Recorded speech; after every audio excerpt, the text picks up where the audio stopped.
You're listening to the Creative Capital Podcast. You're dying to learn about how you can create wealth through real estate investing? Then you've come to the right place. Join in every week as we go over the ins and outs of real estate investing and learn how you too can become financially free.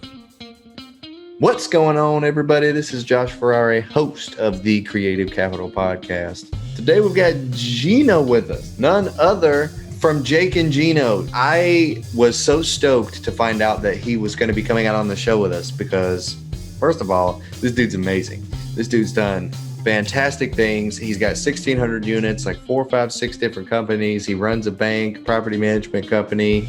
He's got the syndication arm. He's got like a capital company and all these awesome things. And he came from being a pizza company owner to a multi-millionaire. Like, how does that happen? How do you go from nothing? I won't say nothing. He had his own personal business here of pizza, but how do you go from that to like multi-millionaire? And get this, guys, you'll hear this in the show, but his first deal, or his second large deal, he said was an all owner finance deal, 80% from the bank, 20% owner finance from the seller.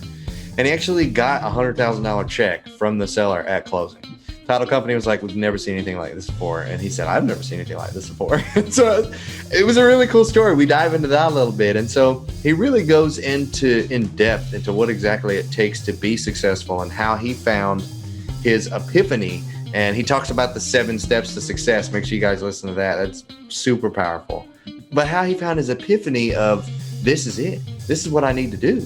And then finding the courage to go from the epiphany and it just kind of being an idea to actually turning it into fruition and creating success, creating the partnership, getting out of the W-2. And it's really, really powerful stuff. I'm super excited for you guys to hear this. So without further ado, we're going to jump right in.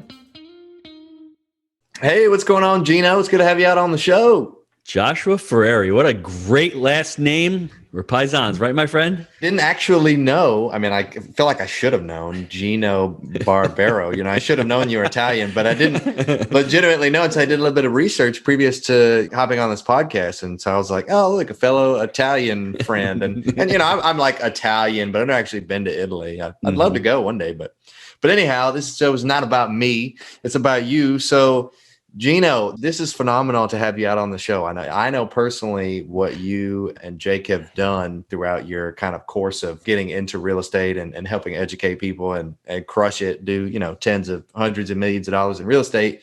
But not everyone else knows that, and they don't know all the books and the podcasts and everything else that you have. So for those that don't know who you are and what you do, tell us a little bit about yourself and kind of like why real estate. So Joshua, for us, Jake and I got into it just like what everybody else. We wanted to make money. We hated our 9-to-5 jobs. Jake was a pharmaceutical rep, and I was a pizza shop owner. I owned a restaurant for over 20 years with the family. In 2007, my dad passes away, and I'm there saying to myself, am I building my dream or am I building my dad's dream? Since I was 8 years old, that's all I knew. I would go into the restaurant with him. I'd work with him. I thought every kid growing up goes to work with their dad at the restaurant. I loved it. It was hard work, but it was an honest day's pay. Back then, you could really do really well in the middle class working in a small business. And that's what I grew into. So when I got out of college, I went directly into AIG, into corporate, stayed there for a year, freaking hated it. I hated the cubicle mindset. People telling me what to do, then it was just mind-numbing work. I decided to my dad, he owned the restaurant. I said, let's buy your partners out. Partners didn't want to sell. So I said, Dad, let's go buy something. And fortunately for us, we were about an hour north of Manhattan. We bought into a town called Mayapack, and my mom bought the building, which was real estate. That was the inception of the real estate bug. She had 3 apartments upstairs and we owned the building. So for 20 years, I paid my mom the mortgage. I paid rent every month, and she was able to put some money aside and pay the mortgage. So that was the inception of real estate for me. When it snowed at the restaurant, I work a week. Guess what? Gino ain't getting paid, but guess what? Ivana, the mom, those rents are coming in whether rain, snow, or shine. So I had that always in the back of my mind, how powerful real estate was. But I didn't have to worry about it because got married, was doing great, making great money. And they're all in the process. I've had 6 kids, ages 21 to 6 now. And around 2008, when that happened, Joshua, I said to myself, I don't like what I'm doing anymore. I'm burned out. Typical mom and pop real estate owner. Although all you mom and pops out there, I had no systems, had one restaurant, didn't make any sense. I've got 1,600 units now. In 5 or 6 years, I had one restaurant for 20 something years. Big epiphanies along the way. But I said, I got to get out of this because I can't scale up. I have that old mindset of my dad. 2008, you have Grubhub. You have everyone's delivering. You have so much more competition. You have in New York, you have unemployment insurance, all these different bills hit me. And I'm like, what can I do now? And I'm working full time there. And I met Jake in 2009. And Jake's like, let's do real estate. I'm like, great. When you get down to Knoxville, get down there and we'll start looking at deals. He moves down there in 2011. And for me, it was just a part-time thing. If I can make a couple $1,000 a month, I'll be really happy because that'll pay my bills for my kids when they go to college. And I didn't have these grand visions. Don't know why. I just didn't think I could do it, right? I needed a proof of concept. I was already investing out of state in Rochester, and I was out of market. I didn't really have that much success there because I couldn't scale up. But when Jake moved down there, it took us 18 months to find the first deal. Fortunately for me, I went through a couple of really bad real estate deals. And then what happened was I got educated. At the time, what I say is I spent money on my education. Now it's all about investing in your education. I found the 2 mentors that I needed. I learned all about multifamily. That's what I wanted to do because, Joshua, I couldn't fix and flip homes. I couldn't buy single family because I didn't have the bandwidth at the time. I could do a 10 unit in one location, close on 10 units, and still work with the restaurant, right?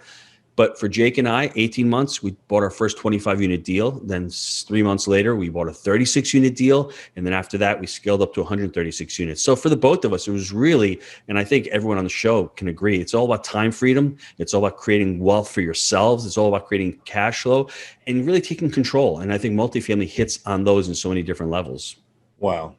We could just end the show right there. That was really great. And eye-opening to see how you came from where you were as a pizza company owner, working in the family business, thinking you were just going to kind of, quote unquote, climb the corporate ladder. That's just a hard day's work. That's just how it was. That's the way it is. But then finding out that real estate is really where wealth can be created and having that epiphany that this isn't really my dream. This isn't really what I want to do. I want to do something else. So my next question was actually going to be about education, but you kind of answered it just now when you said that you just had kind of started reading and getting out there and starting to just do stuff. And you bought a few deals and they ended up being not so great, but that was the education that you were, quote unquote, paying for, whether it's in the positive side or the negative side. But that's kind of how you got a lot of your experience there. So I should expand on that, Joshua, because for me, in the beginning, I was taking massive action. In 2005, I bought a mobile home park with a couple of partners. Didn't go well, lost $172,000, right? Massive action. 2007, I bought a strip mall, which was mixed use in New York, held that for 10 years, lost a lot of money. Until I had the epiphany of the education aspect of it. You have to couple education times action. That will equal your results. I was taking massive action. A lot of people out there are taking massive education. You need to couple both of those and you will get the results. Ultimately, it may take you a little bit of a while, but you will get the results. And for everybody out there, don't look at education as an expense. I was telling Joshua off camera, Jake and I, over the last 2 to 3 years, we've spent well in excess of $300,000 on our education because you get to certain inflection points in your life. Like you said, you attract not what you want, but what you are.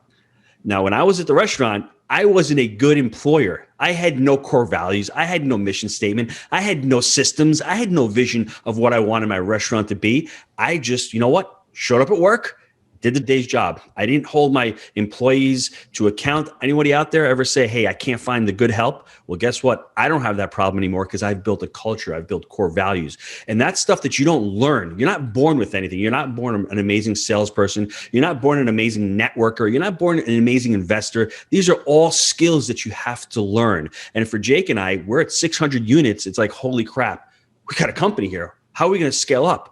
We didn't have core values. We didn't have a mission statement. We didn't have a cadence of accountability. We didn't do weekly calls. We didn't have all these habits and these quarterly priorities. Well, how do you do that? You got to go out there and invest in that education. And once we did that, we were able to go from 600 units to 1,200 units in a matter of a couple of years. And not only just adding units on, but adding profitable units on. Revenue is vanity. Profit margin is sanity, and cash is king. Remember that, everybody. Write that down because that's really important. I'm not out here to tell anybody I've got 17,000 units. Are they profitable and are they good deals? That's what we're really focused on. And for us to scale our operations, we have to do really good deals, but we have to have systems in place. When people walked into the restaurant, I didn't have a system for how to greet a person. Everyone answering the phone was answering it differently. Hey, Gino's. Hello, Gino's. Can I help you? Hello, Gino's. We didn't have a system for that. Every single part of your business should at least try to be systematized, and it doesn't have to happen overnight, pick a couple parts of your system, try to implement something. And systems don't have to be complicated, but start working on it. And then you know what? A year down the road, you've got systems implemented and you're going to continue to grow. And then what happens is you can remove yourself from those tedious tasks. Next person you onboard has a system built and all they need to do is follow the yellow brick road. That is what led to my success. And that is what $300,000 gets you. Because for me, it's with me for the rest of my life, those skills that I've learned. And it also teaches me a mindset that if I don't know something, I'm willing to pay for it because I don't want to wait 10 years to learn something when I can do it in 10 hours or 10 days and have somebody help me with it, because it's all about the time value of money, man. I want to learn now so I can start implementing those skills today to get better. Wow. I think we should really just go back and rewind and listen to all that again. What was that phrase you said? You said, write it down. Don't forget it. Revenue is vanity. Profit vanity. Margin is sanity. And cash is king.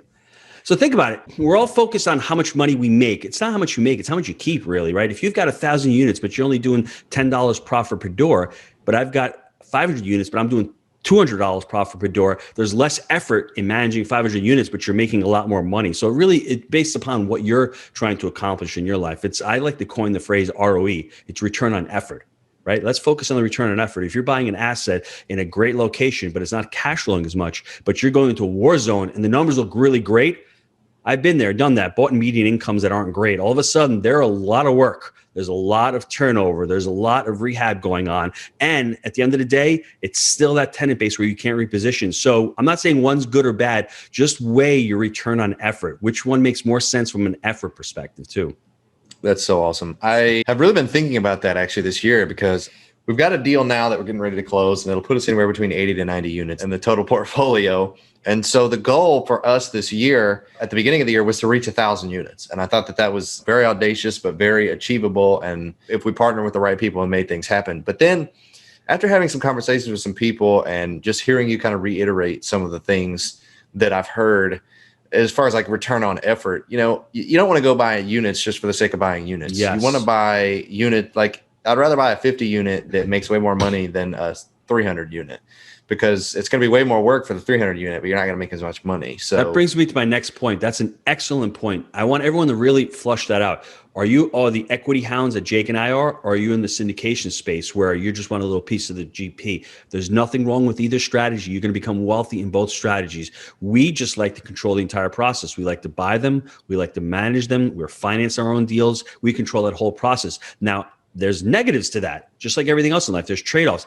We can't go out and buy 2,000, 3,000 units a year. We're self-managing them. So we have to hire payroll. We've got to put employees on. So be really crystal clear on that. And the fact that you're already thinking that way, you are way ahead of your inflection points than me. Let me run through this really quick. The 7 steps to becoming a successful multifamily investor. I'll go through them really quick, and I think they'll really resonate with you. The first one is that epiphany, that aha moment. It's like, holy crap.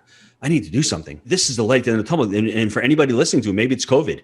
Maybe it's the pandemic. Maybe it's they're printing a ton of money. Maybe it's that everything else is going crazy and we have a basic human need. Whatever the epiphany moment is, it's all of a sudden you've had a mind shift. You've had a paradigm. The way you were looking at things is different than the way you're looking at things now. The next thing, number 2, massive education. You need to take massive education. You need to learn the space because if you're going to go out and you're going to raise money, you're a fiduciary for your investors and you're a fiduciary for your family. So you need to get massively educated. Number 3, massive action. Without massive action, nothing happens, right? When a rocket leaves the atmosphere, that first, whatever, couple miles before it leaves the atmosphere, that's where you use most of your energy. That's what it needs to take off. And then once you take off, man, you have gravity going pulled towards you. That's what you need. You need that massive action. Number 4, you're buying your first deal. It may take you 18 months like Jake and myself. We're not that smart. The pizza guy and the drug rep are a little bit slow, but we get there, right? It's okay. We will get there. We did get there. Patience and persistence, being clear, knowing my why, knowing that I needed to do this because I didn't want to be at the restaurant anymore. I bought that first deal. Number 5, you start buying a few more deals. Things are looking good. I got 25 units, then I bought 36, and then I have 136, and I'm up to 200 units within the first 18 months we start doing this. That's number 5. Number 6 is your first hire. And this is where the I'm a mentality creeps in. I'm going to do this and I'm going to do that because I know everything. My ego, I want to control everything. And that's really hard. This is where you have to start shedding that old person that you had because you need to be the I'm a mentality when you first start out because you need to learn everything. But as you start to grow and you start, scaling up, all of a sudden you need to start hiring people and you need to start replacing yourself because changing a toilet or painting a wall is great when you got 20 units, but when you have 100, where is there more money? Buying more deals and refining and equity, or doing $25 an hour tasks, doing bookkeeping? In the beginning, you need to do those because you need to learn those. But as you scale up and start hiring, those are outsourced. Number 6. And then number 7, it's like, holy crap, I'm adding more deals. And it's time to start building a business with core values, with the mission statement, with building out quarterly priorities. So that's the 7 steps. I mean, I have a blog that I wrote on Jake and Gino. Just type in 7 steps for a successful multifamily investor. You'll see all 7 steps written down. And I know it resonates with everybody because everyone listening on this podcast, we're all at different parts of our journey. You are where you need to be right now to where you need to go. Basically, I am fine where I am right now. I know where I'm going to go 2 years from now. I am fine where I am. And you are the same thing, Joshua. You've got X amount of units. You are where you need to be. And you're at that part of your inflection point. Just being conscious and aware of taking that next step and knowing that that next step for you is probably getting out of your comfort zone, hiring people and delegating responsibilities and building those systems. Beforehand, you didn't need that. And that's fine. But that's what mentorship and education will teach you how to do. I didn't know what a system was. I didn't know what quarterly priorities were. Jake and I are like shotgunners. We blast so many priorities, but that's great for us. But when you start bringing team members on, you start burning people out. They're like, dude, you work 12 hours a day, you work 7. Yeah, I do, but they don't. So putting on quarterly priorities and literally nailing them down and holding people accountable will keep you on that path. And you know what? If you can't get the quarterly priority done, you push it off to the next month. But having that clarity of building systems within your business will allow you to scale that business. That is so amazing. 7 steps. I bet anyone listening to this right now could go through those 7 steps, or like you said, be at any stage of the 7 steps and really define and refine what it is that they're looking for and continue to press on and be successful.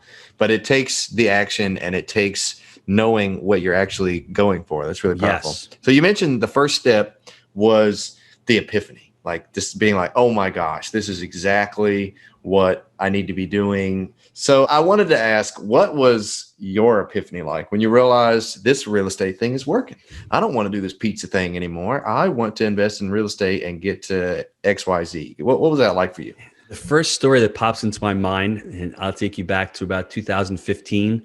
It's around March of 2015. The cyclone bomb, the cold weather in New York. I'm like, this sucks up here. It's 25 degrees during the day. It's just horrible. The governor sucks. The city sucks, whatever. I'm in the shed at the restaurant. I've got the phone on my shoulders. You can see if you guys are watching YouTube.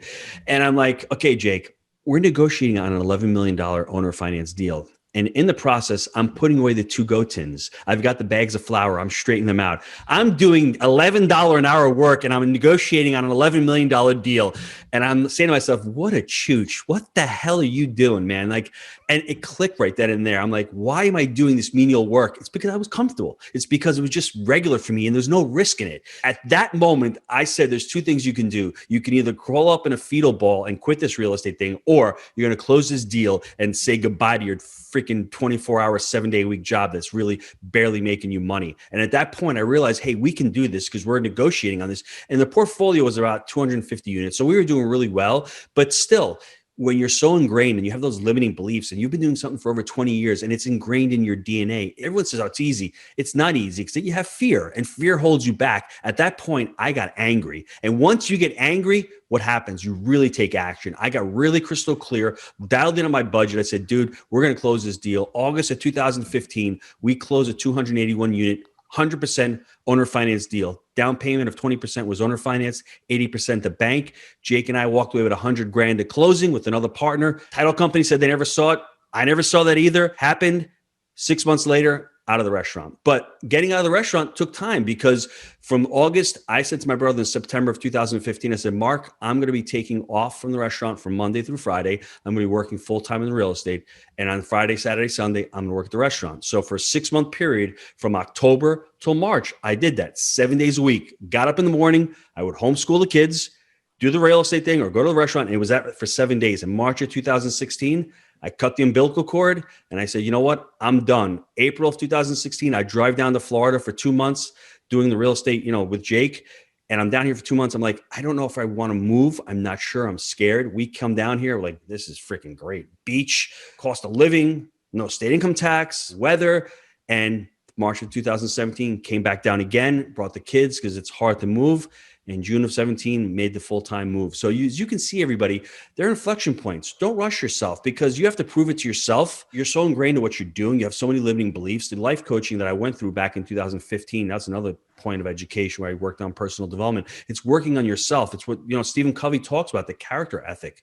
We're all in tune with this personality ethic where everyone's really cool and you have Grant Cardone shooting all these videos, but deep down inside, do you have the character to stick it through when you're in the shed and it's 20 degrees outside and you're afraid, and you know what? You've got the character to pull it through because it's really hard. You're doubting yourself. But one thing that I had, two things. I had an amazing wife, just been really one of my biggest advocates, and I had an amazing partner, Jake. I had that accountability. And that's why I created the Jake and Gino community. It's for that accountability piece, for the coaching, for the education, for the community. Because sometimes, well, not sometimes, take a look what's going on with the pandemic. You're getting bombarded and all you hear is negative stuff. Sometimes it's just nice to go to a refuge where you have like-minded people and all they talk about is real estate and all they talk about is financial freedom and money and their goals. And that's what we need right now. We need to get back to that, not to focus on things we can't control. Let's focus on things that we can control. That is powerful. And I really want to talk about that deal. How on earth do you get a fully owner? This is like your first large deal, right? And it's completely owner financed. So second large deal. So yeah. So the great thing about that, we are writing a book, Creative Cash. It's launching next month. Our coach, Bill Ham, wrote it. We're publishing it for him. Now, listen up, everybody. This is the part of the market cycle that's coming back to. We teach about the 3 pillars of real estate. Owner financing is going to be coming back in the next 12 to 24 months because of the market cycle, because debt is tightening up. All of a sudden, 65% LTV. Evictions are 60 days out. Mom and pops have to sell because they're not collecting, but you can't finance the deal. So what do? Owner financing. Trust me, go to creativeapartmentdeals.com. The book is going to be on sale. But for us, it was that part of the market cycle where owner financing was still prevalent, 2014, 15. We didn't look at it through the lens of owner financing, which is very important. People looking at deals are just looking at owner financing. We actually didn't even propose it. The seller proposed it to us. And we probably would have paid $10.5 for the deal if we had to regularly finance it. But he said $11 million, all owner finance. The reason why it worked, twofold. Number one, it was a mom and pop. It was a brother and another brother and his sisters. His sisters were, playing the till. I don't think they were putting all the rents. He was getting burned out with the family. He was trying to sell it to his other brother. His other brother couldn't do it. He had to take it back. It was an asset in a secondary market, which was not easy to manage. You had to self-manage this asset because it was split. It was spread out. It was not contiguous. It was different parcels. So for us, we had to split it into 2 separate LLCs, which they should have done from the very beginning. If they had split them up and set them separately, there would have been more value in doing that. But hey, mom and pop brokers are out there as well. So thank God we have mom and pop brokers out there. So they should have done that and they didn't do that. And for us, we had a great relationship with the bank. I don't know if any of your listeners have heard of Jim Clayton. Jim Clayton, one of the owners of a mobile home park company that he sold to Warren Buffett back in 2003. He created his own bank. So Jake got to have a great relationship with him. He liked this. Jake was supposed to get into his helicopter, fly over the property, but that's another story. My partner chickened out on that thing. I'm like, dude, helicopter, Jim Clayton? I'm afraid of heights. Stanziano's like the big football player guy, and he's afraid of heights, right, bro? But having that relationship. And the other thing was the credibility. We already had a couple hundred units, about 350 to 400 units. So the bank that we were dealing with knew our business plan. They saw the assets. If it was worth more than 11 million on day one, right? So there was no risk. If we didn't pay the 20% note to the seller would just take the property back. So there really was no downside to anybody. And for us we walked in at $140,000 per month in rent. First month, we collected $170,000. So for us, it was an absolute home run of a deal, but it was one of those mom and pops. And it, took a little time to close, a lot of different moving parts, but we stuck with it. We had the right bank. We had the right broker that brought us the deal. We had the right partnership. We had our credibility book. We had everything lined up for this deal. That's so powerful. The team in and of itself is high, like by and large, what's going to allow you to scale and grow to where you need to be. Because you can think that you're going to do it on your own. You could be independently wealthy. Let's talk about the 9-to-5 job. Let's talk about escaping the 9-to-5 lifestyle and going from, like what you were saying, it's really hard when you're ingrained 20 plus years working a W-2 and you work like 11 hours, $15 an hour jobs to then realize, okay, there's something bigger and better out there. Like you've already had the epiphany, but it's really hard to have the courage to go out and take that risk, that the fear is there. So how does someone who works a 9 to 5 job, how do they gain that courage? What were some steps that you took to make that leap?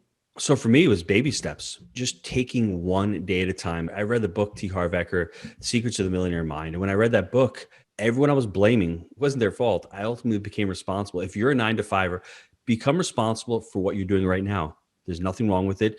Wherever you are right now, it's all about you. It's all about the actions you've taken. It's all about the decisions that you've made. You can change that course, but if you're not going to be responsible, like Stephen Covey says, be responsible. Able, right? Responsible. Once you're that, you can start setting goals, becoming clear. And that's what I did back in 2008. It took a few years for me, but the reason why it took me a while, I had a lot of kids and I was in that restaurant for over 20 years, right? I was stuck in that grind. So for me, getting clear, getting mentors, that life coaching really helped out. Working on yourself before you can work on others. If you start taking, like I said, personal responsibility and building out your life plan for yourself, that's what I ended up doing. I ended up saying, what do I want to accomplish? Why do I want real estate? I mean, I wanted a lifestyle. I didn't want to get stuck in New York working out of one location. I knew that real estate would afford me the ability to go to different markets, even to move to Tennessee. I was thinking of moving to Tennessee. I ultimately moved to Florida. So those baby steps, and don't think you have to do it all at once. Don't think that you have to quit your job and go into real estate full time, because you don't have to. I didn't do that. When I bought my first deal, I was at the restaurant for an additional 3 years. But if you're willing to do the next 3 to 5 years what most people are not willing to do, you're going to be able to do in the next 5 years what most people can't do. Just keep that in the back of your mind, man. If you put in the effort today, the next 3 to 5 years, you're going to be able to retire or do whatever you want. Right. For me personally, having that thought, that process there of knowing I'm doing now, like living today like no one else, so I can live tomorrow like no one else. I think that's what Dave Ramsey's quote or something. Mm-hmm. And so telling other people like I work with, I'm an aircraft technician by day. So telling them who are like, they're like ingrained in the W-2 mindset, like, hey, I'm investing in real estate, talking about it. And they're like, yeah, whatever. You're never going to get out of this. It's never going to work, blah, blah. But I know that it's going to work and that it's already, I've already seen the fruits of my labor. And now that it's been 3 years in the making, now they're like, oh, wait, maybe there is something to this. Like he's actually starting to like close stuff and he's raising all this money. And where's all this coming from? It's like, well, it's been years in the making. I had to keep working and I had to keep doing that daily grind. But at the end of the day, it's all about that. So what would you say, going back to the beginning of when you're in the pizza company, you're making that decision to jump there and get into real estate, maybe even before that, maybe even when you were just kind of learning the educational pieces of it, what would you say was the hardest part in the beginning of like real estate investing? I think it's the mindset of money. I didn't understand where I was going to find the money. And we get ahead of ourselves. Focus on getting that first deal. I promise you, after you get the first deal, what Joshua just said, people are going to look around and go, how did that happen? How can I get a part of that? For me, when we first started out, I didn't know where the money for the next deal was and the next deal. Jake and I, fortunately, we refinanced and rolled the rest of the money into the next deal and into the next deal. We've done over $11 million in refi and rolls, but we didn't stumble on syndication up until a couple of years ago. You can syndicate. You can find money by raising money. But if you don't buy that first deal, you're never going to find the money for the next deal. So get over that mental hurdle of money's my objection. Money's not the objection. I think the lack of creativity and I think the lack of financial intelligence is what holds most people back from getting into multifamily, because they think, I can buy a single family home. I can buy another one. I can buy another one. That's not going to get to your financial freedom. And if it does, it's going to take years and years and years. And I promise you, you're going to be listening to this. When you've got 40 homes, you're going to be like, man, I should have listened to Gino. What am I going to do with 40 homes now? You're going to package them off and sell them and roll it into a multifamily deal. I promise you that. So don't let the objection of lack of money hold you back. That is the weakest objection, but it can be a strong limiting belief, because I had that in the beginning also. Don't worry about it. Worry about getting to that first deal, and then everything else will take care of itself. Yeah, the first deal was most definitely the biggest hurdle that we had to overcome. And after that, it's like rolling down a hill, like sliding down a sled on a snow hill or something. It's just super easy. Once the momentum's there, it's like, all right, now brokers are bringing deals to me. Now investors are calling me like, hey, it's super cool. So how you close that deal? Tell me more about it. What the heck is syndication? How do I get involved? And everything just starts kind of coming together as far as scalability, depending on, I guess, your specific niche. But even no matter what you're doing, now that I think about it, if you're flipping houses, you flip one house. Now contractors are like, okay, he's pretty good at flipping houses. Maybe I'll he's obviously doing this a lot, so maybe I should talk to that guy. And now you get the better pick on contractors. And I feel like anything you do in life in general, probably, but also in real estate, it's once you pass the threshold of that first deal, it's a lot easier the further down the road you go. Yep. I wanted to ask you, how have you scaled? We've talked a little bit about it, but how have you scaled your company from where you were to where you are now? Kind of what's the process of scalability there? It was the 7 steps. That's why I just had a desire and a passion to write about it, because when you're buying deals in the very beginning, we don't think about being entrepreneurs. Jake and Gino, we create multifamily entrepreneurs. And if you look at real estate as being an entrepreneur and every single deal you do as a stream of revenue, then you've got it. Most of us, myself included, when you start buying real estate, all you're thinking about is tenants and toilets and a little bit of cash flow. And there's so much more than that. So for us, we wrote the book, The Honeybee, was discussing complementary streams of revenue. We started out with the investment. Then from the investment, we created a property management company. Then after a couple of 100 units, we created Jake and Gino. Then after a few hundred more units, we created Rand Partners, which is a syndication arm. And then after a few hundred more units of that, we created Rand Capital, which is doing mortgages for our students. But that all started with a crappy little 25-unit crack den. That's where it started from. And to scale up and to see the opportunity, and this is important, everybody, it's having an abundance mindset. If I continue to have my scarcity mindset where it was, I know everything, I don't need anybody else's help, I want to be the smartest person in the room, and I want to control everything, I wouldn't have all of the different companies and all these different opportunities, because as we start scaling up, I'm doing the day-to-day to Jake and Gino. My partner, Jake, is doing the day-to-day of the property management. We've got somebody helping us out with our head of investor relations at Rand Partners, and we've created Rand Capital with somebody else. So you put all those synergies together, they work so well together, but you have to start somewhere. And, as you say, start scaling up, you have to really adopt that abundance mindset where I'm willing to share, and the pie is not finite, it's infinite. Because if a student doesn't want to educate with us, hey, they can invest with us. And like vice versa. If they want to invest with us, let them educate. And if the student's looking for debt, we can find them the debt, right? So it works so well together. And it also lends us credibility when we speak to brokers. They know that we've been on podcasts, that we have podcasts, we've written best-selling books. So it all works really well together. Right. Yeah. It's like building on top of each other. One business really helps the next one, which helps the next one, which goes back to the first one. And yeah, it's super neat kind of how you formulated all of that. So last question before we jump into the next segment of the show. What could a newbie investor do today? Like someone that's on the fence about kind of getting into it, or maybe is just listening to this and figuring out what real estate is for the first time, and their interest is piqued. Like, what do they need to do today to get on the right path to create the level of success you've created? Goal setting. That's where it started with me. I think number one is the goal setting and being clear, having clarity, right? Focus on what you want, focus on what you don't want. That's really what held me back at the restaurant, because everyone would say, well, what do you want to do? And I would always say, I don't want to be here at the restaurant. But that's not what I want. That's what I don't want. So focusing on what you want and creating goals. Brian Tracy's got amazing literature out there about goal setting. Learn how to start setting goals. And it's really discusses your values and your beliefs. It brings that into play. If you believe something and you can't do it, setting a goal for it, you're never going to hit the goal. Like you, Joshua, you said you want to hit 1,000 units. You have that belief. You can hit it. But if you get on and tell me, I want to do 1,000 units this year, but I don't think it's possible, you're wasting your time, right? That's the important thing. I think setting goals and becoming clear is the first step. I think the next step is start reading books, start listening to podcasts, start educating yourself. Take the next 3 months to really dive into the niche you want to do it, whether it's self-storage, whether it's mobile home parks, whether it's multifamily, whatever that is. Just start becoming a voracious reader and or listener. And then after that, start reaching out to these different groups, start going to meetups, start going once they reopen to these seminars and to these live events, because it's really powerful, because you're not going there just for the education. You're going there to meet people, right? And then after that, once you get into multifamily, just start figuring out a market you want to invest in. If you're a new investor, choose one market, focus on one market, make that your stomping grounds, and start creating relationships with brokers. That's powerful.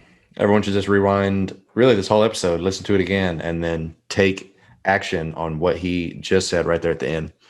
Well, awesome, Gino. Okay, we're going to go ahead and jump into the next segment of the show called the Podex segment. I don't know if you've ever actually heard of Podex before, but it's this company that creates decks of cards, and they literally just have questions on the back. So this is going to be like pick a card, any card. You're going to pick two, and then we're just going to ask them. So you tell me when to stop. Stop. Stop. Have you ever done this before? Never done it before. First time for everything, my friend.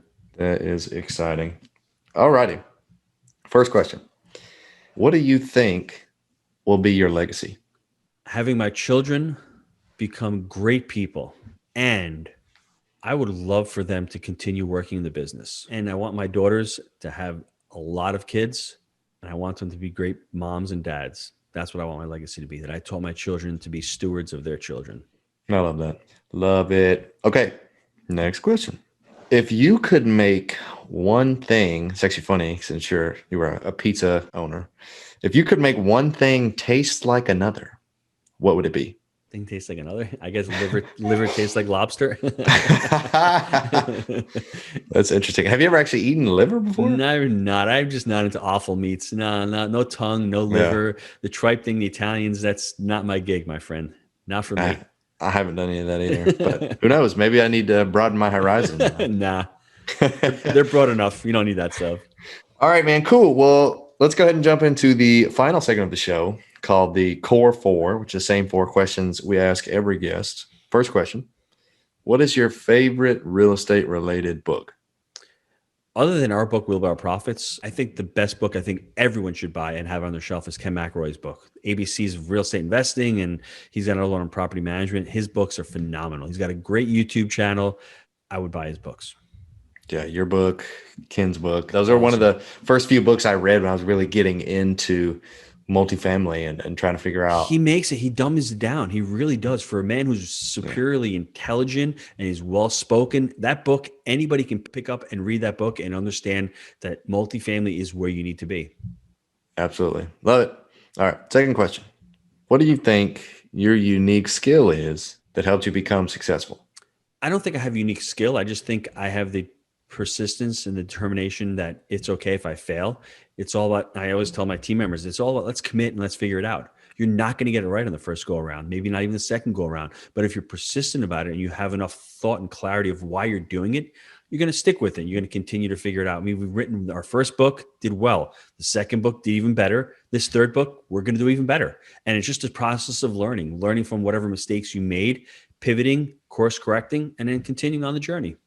I like that you mentioned that you have to have that why kind of behind it, that driving force to propel you to keep going after your goals instead of just setting a goal and then it doesn't happen. You get discouraged and you're kind of like, well, all right, I guess it's not for me. I guess I'll kind of move on. But being like, no, this is me. This is who I am. This is what's going to happen. So I like that. All right. Next question. Tell me something that's true about real estate that almost nobody agrees with you on. I think I just mentioned it before. I think real estate really is a multifamily entrepreneurial venture. I think most real estate investors think of it as numbers and think of it as, hey, tenants, toilets, trash. It's real. You're becoming an entrepreneur. You're really getting into multifamily because you're scaling a business. You're not getting it just to collect numbers or collect assets. You're really scaling out because you want to create these different streams of revenue. Most people don't look at it that way, especially when they first start out. Maybe after they have 500 or 600 units or 1,000 units, they see the possibility. But most beginning investors, they would think I'm crazy if I said that. And they heard me say that. Yeah, I always thought it was a little out of reach for me at the time, 2 years ago, to be like owning a couple hundred units, even like a few units, like buying a house, even back then was like, oh man, how are we going to do that? How are we going to come up with that down payment? So it's crazy to kind of see the scale and the growth there. And I think I've heard it said one time before, I'm probably about to butcher it, but someone said you always underestimate what you can do. Am I saying that right? Underestimate what you can do in a year and overestimate what you can do over the long time. Maybe it's vice versa. Does that sound right? I think it's the other way. You can overestimate what you can do in a year, but you underestimate what you can do in the long run because you're not thinking in the next 5 or 6 or 7 years. What you can accomplish in 60 months is unfathomable because we're very linear creatures. Like I said, you're looking out that first deal. It may take you long. Then we have that hockey shaped curve. And all of a sudden you do your first deal, second deal, then the third deal. And all of a sudden you start accelerating, but you can't see that in the short run because it's so linear. You're thinking one piece at a time. Yeah, you're probably right. That's probably what it is. That makes more sense. All right. Last question. What one piece of advice would you give to our listeners wanting to succeed in real estate investing? No shiny object syndrome. Plant your flag. Crypto's doing great. GameStop, whatever the hell they want to do, that's all fake. At the end of the day, We own a hard asset, a basic human need: food, clothing, and apartments. That's what we have, right? And that's what we're going to have because millennials are not buying homes. They're renting apartments. Baby boomers are downsizing. They're renting apartments. We're in a great demographic. Stick to it with the long run. For the long run, the next 3, 6, 7, 8, 9 months, you're not getting deal flow. Don't worry. I'm not either. Be in it for the long run. And I'm going to tell you, if you stick with it and you become an expert at it, you're going to do really well in this business. Awesome. All right, Gino, if anybody wants to learn more about you and your business, how can people get in touch with you? www.jakeandgino.com. Just go to Jake and Gino. We've got our podcast there. We've got blogs. If anyone wants to hit me up by email, it's gino@jakeandgino.com. I will give you a free copy, PDF copy of our Creative Cash and our Honeybee books. Just reach out to me. Love talking real estate. Yeah, I can tell you thoroughly enjoy educating folks and just sharing your wealth of knowledge that you've accumulated over the years. Your literal wealth of knowledge, $400,000 worth of knowledge, that you accumulated. It's a lot more than that, my friend. Over the years, if you see my bookshelf here, you'll be like, what the hell is this wrong with this dude? So yeah, love it. All right, man. Well, hey, I genuinely appreciate you coming out on the show. I know you're probably a very busy man, so taking an hour out of your day to come and share with our listeners it means a lot. So wanted to thank you. Thanks, Joshua, for having me on. And everybody out there, let's go out there and let's focus on what we want and let's make it happen. Let's do it, man. All right. We'll see you later. Guys, what a powerful show. I mean, that's like the word of the day. I couldn't stop saying it because his story is insanely moving and powerful. I mean, it's like the only thing I can think of to say, because how do you go from where he was to where he is today? And I love that he really dove into it and broke it down for us, made it simple, gave us the ins and outs of how everything works. I was moved. And really, one of the favorite things I got out of this show, there was a lot in there, but if I had to pick a favorite, it would be that when you're buying deals and when you're creating this generational wealth and investing in real estate, figure out your why. And for him, it was what he called ROE, return on effort. Much as the next guy, I want to have a bunch of units, but I don't want to buy a deal for the sake of it just being a deal, for the sake of me just adding unit count. I want to buy deals that are bringing me significant cash flow, me and the investors. Definitely the investors, but also yourself. You're putting all this work, you're being the asset manager, you're raising the money, you've got the education, you're doing all these day-to-day stuff, and you want to be properly compensated for that. You don't want to just go buy a 300 unit deal and get slim pickings on it for the sake of getting a 300 unit deal. Now, I say all of that to say that everyone's goal is different. Maybe you go and you do your very first deal is 300 units, but you partner with very strategic people, and the reason you've got such slim pickings is because it's your first deal and you don't have a lot of experience, but you're kind of learning and they're walking you through. Maybe it's your mentor doing the deal. That'll be something different. But for me personally now, I think I'm getting to the point where, yes, our goal is to reach 1,000 units this year, but if we don't reach 1,000 units this year, profitable units, then I'm okay with that. I'm okay with buying deals that we're going to be more profitable. And I personally need to figure out what that is. I need to figure out what that looks like and the numbers of, okay, do I want like $100 per door on profit margin, net when it's all said and done to go towards investors and me? Like, how much am I actually wanting for passive income on a deal in order to consider to, do a deal and do the whole syndication model, raise the money and go through the full 5-10 year life cycle. This is a long time commitment. So need to make sure I'm zeroing that in for me. So if I could give one piece of advice, it'd be zero what that is for you. Figure out if you want to have a higher return on effort, or if you're good with just a large unit count, because if you just do more deals, you're bound to make more money. So there's that plus there, and figure out what you're really wanting, your why, and then what is the end goal? What are you really trying to accomplish here? So super powerful stuff. Absolutely loved it.